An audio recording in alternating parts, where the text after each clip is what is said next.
Hello everyone, good morning, welcome back to a new blog. আর আজকে এখন আছি হচ্ছে আমরা আন্টির বাড়িতে। কাল রাতে আন্টির বাড়িতে ছিলাম। কাল রাতে জেঠুর বাড়িতে জেঠুদের সাথে দেখা করে চলে এসেছিলাম আন্টির বাড়িতে। এখানে রাতে ডিনার করেছি, খাওয়া দাওয়া করেছি। আজকে আবার দুপুরবেলা যেতে হবে জেঠুর বাড়িতে, ওইখানে আজকে লাঞ্চের ব্যবস্থা আছে। তো এখন আমি আছি আন্টির বাড়িতে, ছাদের ওপরটায় এসেছি। আর এখানে কি ঠান্ডা! আর আন্টির বাড়ি তো পালবাড়ি, মেদিনীপুরে পালবাড়িতে আন্টিরা থাকে, এখানে আন্টিদের বাড়ি।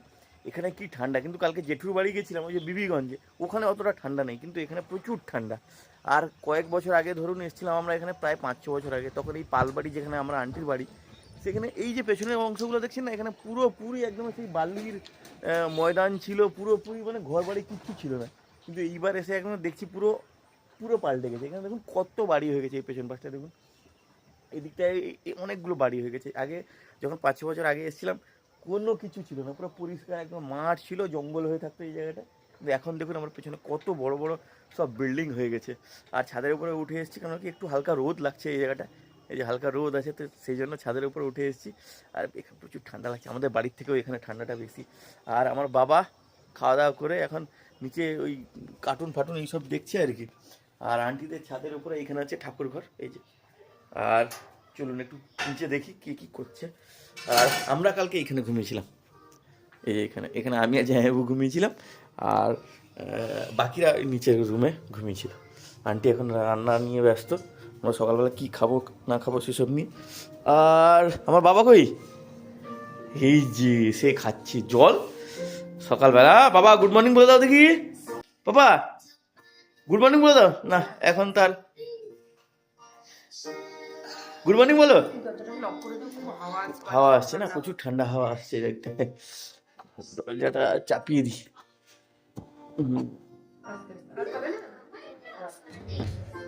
এই যে আর ব্যস্ত সে টিভিতে কার্টুন দেখছে, আর সে চুপচাপ বসে আছে। আর এখানে দিদি আর আন্টি রান্না বান্না নিয়ে পড়ছে, সকালবেলা খাওয়া দাওয়া হবে, আর ফুলকপি চপ হবে মনে হয়, সেইসব নিয়ে ব্যস্ত এরা।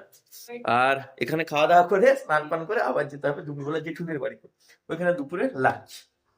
আর এইদিকে পেছনের দিকটা আন্টিদের ছোট্ট একটা বাগান টাইপের আছে, এখানে আবার দেখছি কাঁঠাল গাছ আছে। দেখুন কাঁঠাল গাছে কাঁঠালও ধরেছে আস্তে আস্তে, ছোটো এ দেখুন কাঁঠাল গাছ আছে, একটা আম গাছও আছে। এখানে নাকি আম ভালো হয়, এই আম এখানে বড় হলে আন্টি আমাদের বাড়িতে নিয়ে যায়। এখানে আম আছে, সপেদা আছে, এখানে একটা বড় তেজপাতা গাছ আছে এখানে, এই যে এটা হচ্ছে তেজপাতা গাছ।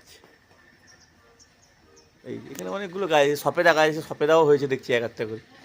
সপেদা, আতা গাছ একটা আছে যেটা খুব রেয়ার, আমাদের ওদিকে এখন আতা গাছ দেখতেই পাওয়া যায় না, কিন্তু এখানে দেখছি একটা আতা গাছ আছে। এই যে গাছটা, এটা হচ্ছে আতা গাছ। তো এখানে অনেকগুলো গাছ আছে আন্টিদের। আর ওপর তো ছাদের উপরে অনেকগুলো গাছ আছে, অনেকগুলো বলতে দেখলাম ফুল তো গাছ অনেক আছে, লেবু গাছ লাগানো আছে টবে, যদিও ওটা টবে লাগানো আছে, অনেক রকমের গাছ ফাছ আছে আন্টিদের।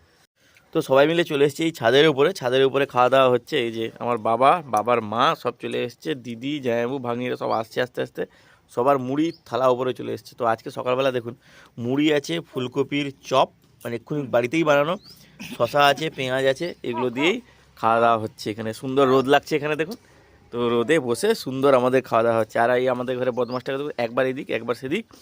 এই যে বিভিন্ন গাছে ফুল ফল হয়েছে, এখানে লেবু হয়েছে, আমাকে এসে বলছে বাবা দেখো লেবু হয়েছে। আবার সেখানে চলে গেছে, কে আসছে না আসছে দেখতে সিঁড়ির পাশে। বাবা যাবি না সেখানে, বাবা হ্যাঁ সেখানে গেছে। আর এখানে বলেছিলাম না আন্টি ছাদের উপরে কত গাছ আছে, এখানে দেখুন অনেক ফুলের গাছ, লেবু গাছে লেবু হয়েছে, আমার পেছনের দিকে অনেকগুলো গাছ আছে, এদিকে ফুলের গাছ, অনেক কিছুই আছে। তো সবাই চলে এসছে এখানে, তো খাওয়া দাওয়া হবে, খাওয়া দাওয়া পরে তারপর যে যায় আবার স্নান ফান করে এবার যা হবে জেঠুর ঘর, তাই তো? হ্যাঁ বাবা তুমি দাদু ভাই ঘরে যাবে তো? হ্যাঁ সে যেন কত খাবে, কিন্তু পাপা এখানে খাওয়া দাওয়া করবে, এখানে সে খাওয়া দাওয়া করে তারপর যাবে।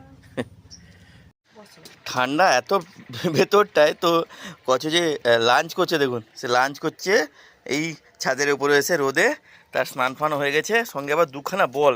কালকে আবার আমার পিসে মশাই কোথায় ফেললো বলটা, খেলবে বলে ওর জন্য একটা ব্যাট আর বল নিয়ে এসছে, দুখানা বল নিয়ে খাওয়াও হচ্ছে আর খেলাও হচ্ছে, খাওয়া খেলা একসাথে হচ্ছে। এই যে এখানে খুব সুন্দর লাগছে, কিন্তু এইখানে রোদে মাদুর পাতিয়ে খুব সুন্দর লাগছে। এবার স্নান করে আমরা রেডি হয়ে গেছি, আমরা বলতে আমি, রুমি, পাপা আর জয়াবু 4 জন যাবো। দিদি আর ভাগ্নিকে কিছুক্ষণ আগে আমি ছেড়ে দিয়েছি, কেন কি ওইখানে রান্না বান্না নাকি দিদি করবে, তো সেই জন্য ওরা আগে চলে গেছে।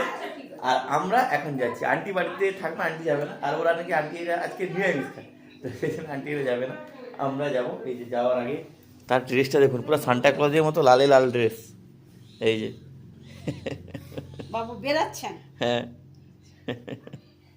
যাওয়ার আগে জল ফল খেয়ে তারপর সে রেডি হয়ে বেরোচ্ছে আর কি। আর আমরা মোটামুটি রেডি, 1:30 বাজে এখন। ফোন করছিল এখানে কি রান্না বান্না কমপ্লিট হয়ে গেছে, যাই তাদের খাওয়া খিদেও পাচ্ছে। জেঠুর বাড়িতে এসে পৌঁছে গেছি, সামনে এইখানে বসছি, মানে করিডোরটা, সবাই এখানে বসছি, এখানে রোদও লাগছে, আর পাপা দেখছে রাস্তা দিয়ে গাড়ি ঘোড়া যাচ্ছে, এই যে পুরো একদম রাস্তার পাশে তো বাড়ি। তো এই যে এটা হচ্ছে বিবিগঞ্জ। কোথায় হাঁস কই, কোথায় হাঁস কই? হ্যাঁ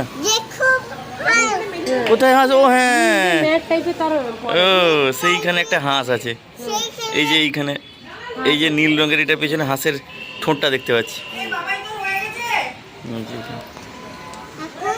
সেই হাঁসটা দেখছি এখানে। সবাই মিলে খেতে বসছি এখন, দিদি, রুমি, ওখানে আমার দাদাও বসছে, মানে আমার বড়দা, মানে আমার জেঠুর ছেলে, হ্যাঁ সবাই বসছে। আজকে এখানে চিকেন হয়েছিল, অনেক রকমের ভাজাভাজি, তারপরে সালাড, সব কিছু হয়েছিল। খাওয়া দাওয়া শেষ করে আমরা জেঠুর ঘর থেকে আবার আন্টির ঘরে চলে এসেছি। এই পাপা ঘুমিয়ে গেছিলো কিছুক্ষণ, এবার ঘুম থেকে উঠেছে, এবার একটু জল খাচ্ছে। এবার যাব আমরা কাঁসাই নদীর তীরে, এই সামনে কাঁসাই নদীর কি বলে, পার না কি বলে, পার, আচ্ছা হ্যাঁ, কাঁসাই নদীর তীরে যাবো। এখান থেকে 2 কিলোমিটার, আন্টি বলছে বাইকে গেলে তো খুব কম সময় লাগবে। তো এই বিকেলবেলা ঘুরে আসি, যাইনি আমি কোনোদিন, দেখে আসি, 3 জন একবার যাই, আর ভাগ্নি যদি যেতে যায় তো 3 জন বাইকে আরামসে যাওয়া যাবে। আর ভেতরের রাস্তা, এটা তো আর মেন রাস্তা নয়, আরামসে যাওয়া যাবে। তো এবার ঘুরে চলে আসি, আপনাদের সাথেও শেয়ার করবো কেমন জায়গাটা দেখি। আন্টি বলছে সেখানে, আন্টি দাঁড়িয়েছে এখানে, আন্টি যাবে না বলছে, আন্টি বলছে ওখানে কালী মন্দিরও হয়েছে। দেখুন আমরা এসে পৌঁছে গেছি কাঁসাই নদীর একদমে এই ঘাটে, এই ঘাট করা আছে এখানে। তো আমরা এই যে পেছনে, হ্যাঁ মুরগি সেখানে, আমরা এখন কাঁসাই নদীর ঘাটে এখানে দাঁড়িয়েছি। আগে যখন আসতাম এই নদীটায় অর্ধেক সময় জল থাকতো না, এখন নাকি ওই কোন দিকে একটা বাঁধ দিয়ে দিয়েছে, এই জন্য পুরো জল ভর্তি, একদমে কানায় কানায় ভর্তি, বেশ চওড়া নদী। এটা হচ্ছে কাঁসাই নদী, মানে যাকে আমরা কংসাবতী নদী বলে জানি, এই হচ্ছে সেই নদী। এই যে দেখুন কত বড়, জল ভর্তি একদমে, এই যে ঘাট করা আছে। এরা এসছে, এই বাবা, ও বাবা, নদী দেখতে ভালো লাগলো, মুরগি দেখবে, এই তো মুরগি, এই যে মুরগি, এই যে মুরগি, এই তো মুরগি কোথায় যাচ্ছে, এবার তাকে উত্তর দিতে হবে মুরগি কোথায় আছে। এর কি উত্তর দিব, মুরগি কোথায় যাচ্ছে, এর তো কোনো উত্তর দেওয়া যাবে না। আর সেখানে সূর্যাস্ত হচ্ছে, কি সুন্দর, এ দেখুন কি সুন্দর লাগছে সূর্যাস্তটা। দেখো সূর্য অস্ত যাচ্ছে, দেখেছো বাবা? হ্যাঁ, কি দারুণ লাগছে না? হ্যাঁ, তো খুব সুন্দর লাগছে কিন্তু নদী ঘাটটায় এসে আমাদের খুব ভালো লাগছে। এখানে একটা পার্ক আছে, এখানে একটা মন্দির আছে, এখানে বাচ্চাদের পার্ক আছে, আর একটা এখানে একটা মন্দির আছে। বলেছিল যেটা ওই কালী মন্দির, এইটা হচ্ছে সেই কালী মন্দিরে। আর এখন যাব না, এইখানেই একটু বসবো, দিয়ে পালিয়ে যাবো। এটা ভালো লাগছে জায়গাটা, হ্যাঁ কি সুন্দর, দেখ সানসেটটা দেখ সেখানে কি সুন্দর লাগছে। হ্যাঁ মুরগি, হ্যাঁ মুরগি, এই যে মুরগি, এখানে বসবি, ওইখানে ধর তো, তাকে ধর, সে বসবে, ধর সেখানে বসবে, সেখানে বসে বসে খেলবে, মুরগি দেখবে, নামবে, এইসবই করবে, এর কাজ হচ্ছে এগুলো, চতুর্দিকে ঘুরে বেড়াবে। কি সুন্দর লাগছে জায়গাটা, কি করছিস? কোথায়? তুই নামবি না বাবা, সেও নামবে, আমি নিচে নেমেছি, সেও নামবে।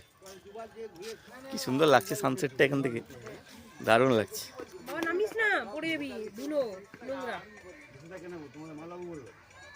দারুণ লাগছে না? ওয়াও। এবার নদীর পাশে এসে ঘাটে দাঁড়িয়ে এবার নাচানাচি চলছে।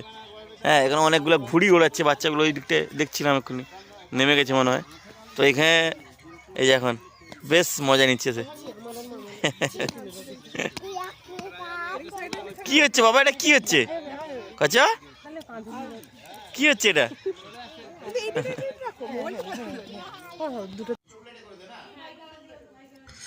সন্ধ্যের সময় দাদা কিছুক্ষণ আগে নিয়ে এসছে মোমো, আর এখানকার মোমোগুলো আমি দেখলাম সাইজে বেশ বড়। আমাদের এখানে যে মোমো পাওয়া যায় তার দ্বিগুণ দাম, একই কিন্তু পরিমাণে দ্বিগুণ। আর স্যুপটাও খেয়ে দেখলাম দারুণ। আর এখানে এক্সট্রা আমাদের ওখানে দুখানা সস দেয়, মানে চাটনি বা সস যাই বলুন, এখানে দেখছি একটা এক্সট্রা দিয়েছে। তো একটা খেয়েও দেখেছি, খুব দারুণ খেতে। তো সন্ধ্যের সময় সবাই মিলে এখন খাওয়া হচ্ছে মোমো আর সঙ্গে স্যুপ, এই দারুণ। আর এটা বলছে আমার দাদা বললো এটা হচ্ছে মেদিনীপুরে একটা পাড়া আছে বিখ্যাত, নেপালি পাড়া নাকি, ওইখান থেকেই এনেছে। ওইখানে নাকি মোমো খুব সুন্দর পাওয়া যায়, তো সেইখান থেকেই এসছে এই মোমো। তো 5 জনের জন্য 5 প্লেট। এই যে দেখুন স্যুপ, মোমোগুলো সাইজগুলো সত্যিকারে খুব বড়।